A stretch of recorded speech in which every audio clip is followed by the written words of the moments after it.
I looked at WeatherBug just a second ago, and it is north of us. I don't know who's in charge of weather for Lakeshore, but for 6 summers straight, now 7, it's not rained on us and stopped us. It may rain on us, though. I'm not sure. Again, a shout out to the, please thank the musicians today.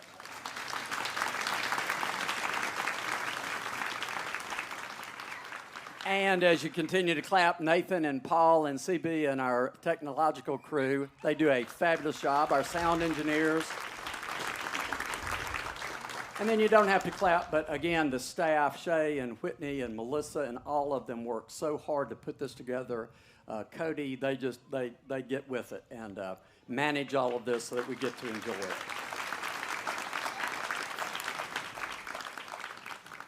It's touching to me to see all the men and women wearing your insignia, the veterans that we have among us, so thank you, and I mean that deeply.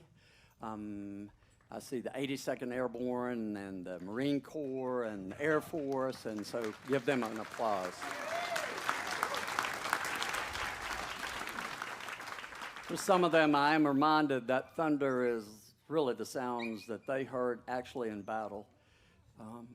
So thank you for all of us. Did you see the wonderful video this last week? It is just fabulous. The Belgian shot putter who ran the high hurdles. It has gone viral. Millions of people have watched it. She's this big, attractive, electric young woman, 6 feet something, muscle bound, and she's on the Belgian national team. It's at the European finals. It's the run-up to the Olympics. These are Olympians, most of them. And their high hurdlers were injured, and she said, I'll do it. And they, everybody's going to make fun of you. This is ridiculous. And there she is on the starting line, and she jogs, and then she actually gets over those high hurdles to finish. And she ran in something like 38 seconds, and she was like, she was 38 seconds behind the winners. She was so far behind. And yet she had a big smile on her face. They said, why'd you do this? She said, because I'm part of the team. And we were going to forfeit the points, and we needed them to win. And it was a team effort. And what's on the uptake of this is that's exactly what went viral. This thing about her being part of a team.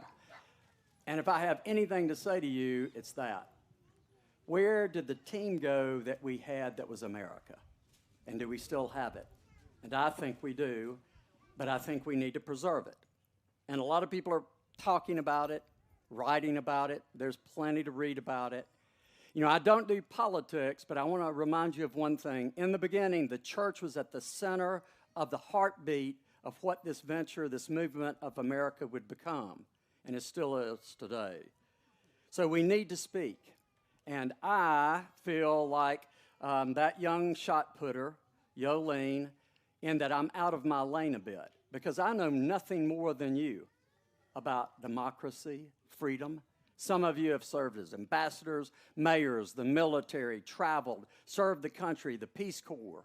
I know lots of you have given your lives to this country, and most of you are devoted to this country. So it's a we speak, not a I speak. So on this 247th anniversary, what would we say? What would be our speak? Well, I do one thing, I study. So that's what I do on every July the 4th. I've often preached on July the 4th for this celebration, and it's because I've read something.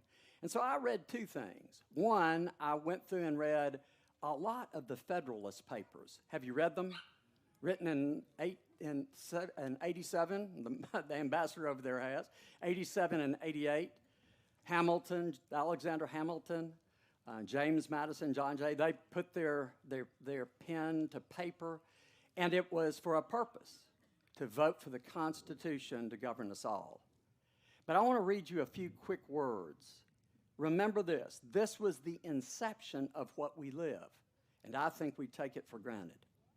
He wrote, Alexander Hamilton, the regular distribution of power into departments, the introduction of legislative balances and checks, the institution of courts composed of judges, holding offices during good behavior, the representation of the people in the legislature by deputies of their own election, these are wholly new discoveries.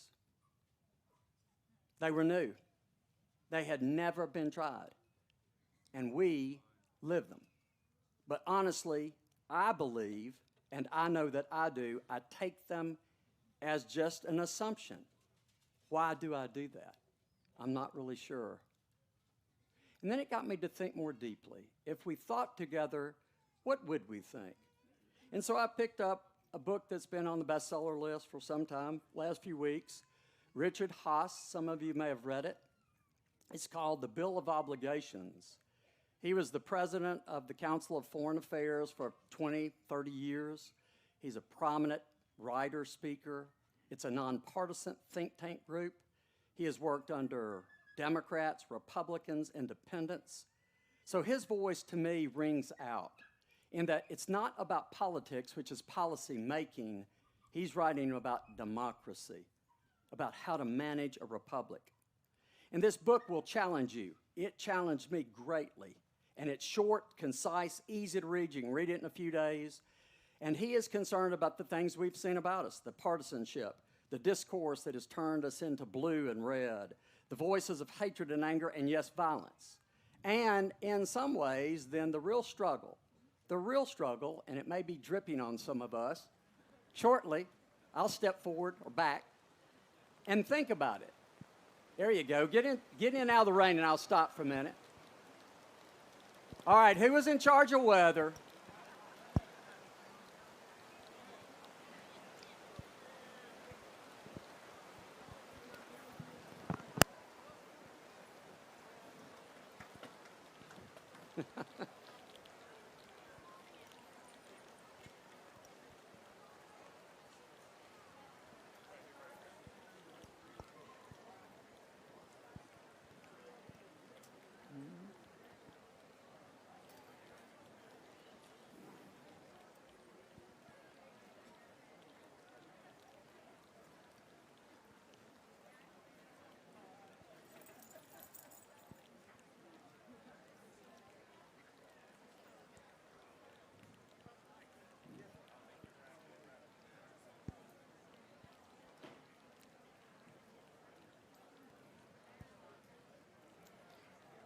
We're going to unplug a little bit of gear, and we'll pick back up in just a second.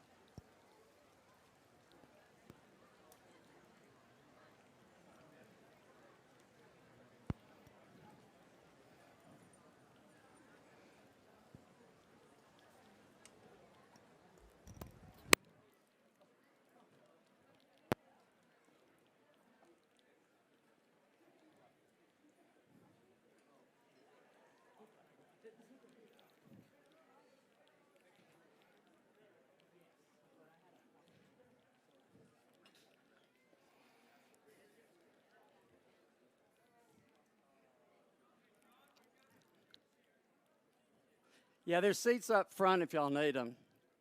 Okay, whoever did the weather did a good job. Back to Richard Haas. And he has a simple idea for you, and I promise it will be challenging.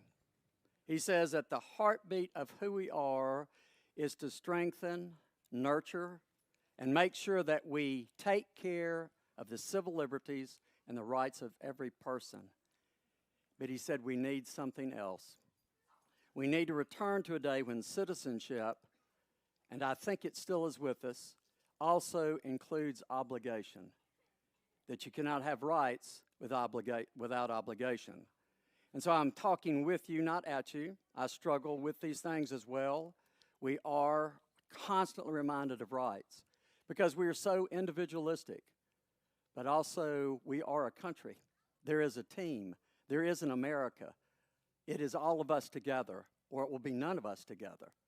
And these have been troubling times. Let's be honest.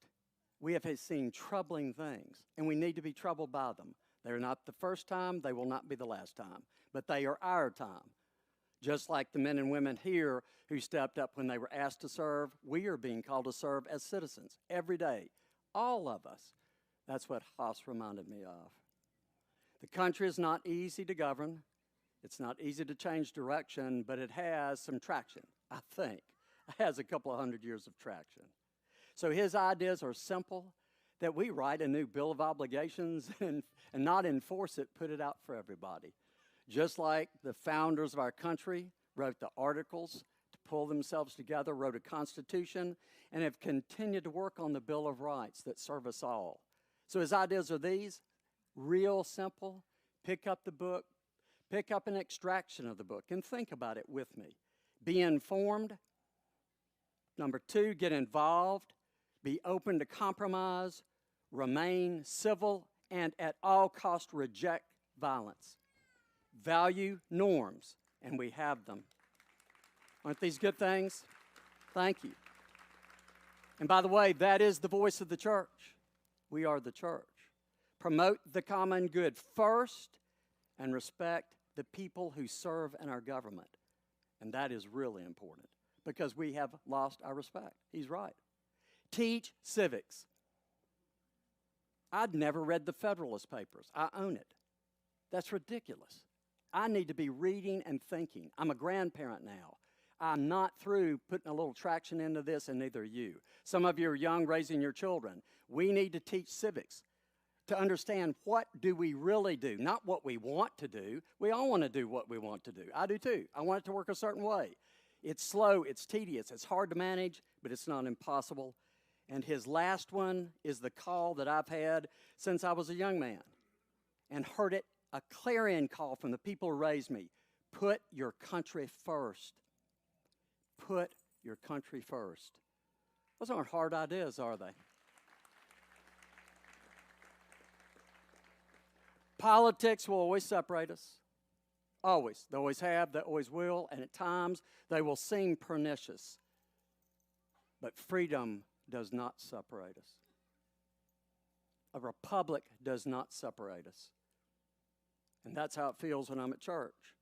That's why the church's voice is important. We are not separated. We are one together. You know, at the beginning of all this deal, how many people lived in America? How many? 3 million. And they were mostly clustered in the northeastern states. We have 333 million Americans, and it's going north of that quickly. We are growing tremendously. Across the divides of our incredible expanse, the ways our heritage serve us, the ways our history speak to us, it is a complicated deal. We should not, the church should not let it be uncomplicated. It is complicated. Our job is to make it civil. Our job is to make it work. It's your job and mine.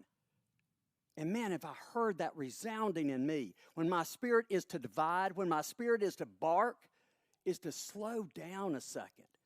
Somebody has to emulate the behavior that we all want to practice. I'm going to start with me. Now, I don't want you to get up, but I want you to do something with me because everybody has done this. Every person here, and it exists today. If you go to the Episcopal School, of Knoxville, if you go to any institution that can still do these things, public schools do it as well. They start the day with the Pledge of Allegiance, and it's printed for you, and I want you to say it with me. If you don't know it, it's written there. How many of you started your day with this every day? Literally, raise your hands. Literally every day. It's ingrained in my soul. This is a fabric of who we are. I pledge allegiance to the flag of the United States of America and to the republic for which it stands, one nation, under God, indivisible, with liberty and justice and all. And then we would have a prayer. And then my day would start. Let's do it again. Amen.